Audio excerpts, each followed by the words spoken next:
My name is Matthew Walker. I work for WLM Financial Services. In relation to the client opt-in, I'm an advocate or a believer of that as a general principle. I think it's great. Consumers should be in charge, and there shouldn't be a facility for advisors to collect money for no services provided. My understanding of a fiduciary duty is simply that we've got to do the right thing by the client. Now, in respect of legislating that, my general principle is that they already have done it, so that the discussions about adding fiduciary duties at this stage are more marketing rather than substance-based.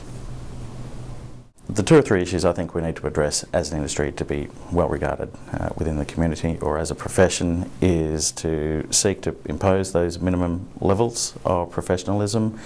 We also need to address the community perception that we have bias in our advice, or that we have some innate sense of self-serving.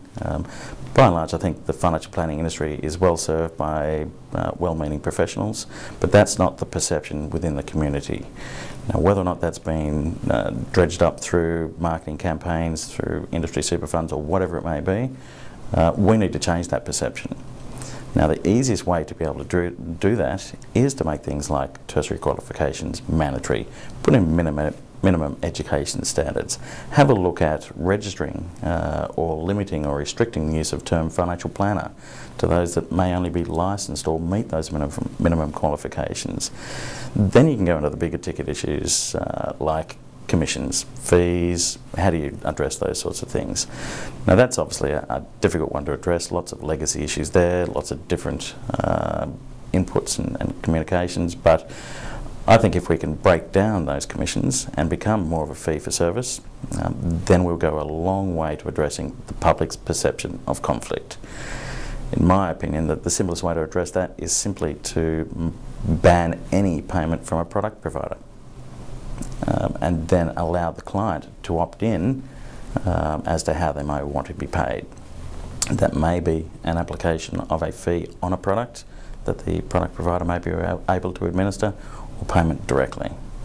But if we negate the automatic payment of commissions from products, insurance or investment, then I think we'll go a long way towards addressing those public perceptions. The people that should be responsible for pushing that sort of message out to the public is the industry themselves and the Associated Press. Professional Planner has a role to play in that as much as any other industry magazine in terms of changing the culture within the society. The Financial Planning Association or other industry bodies can take the message to the general public.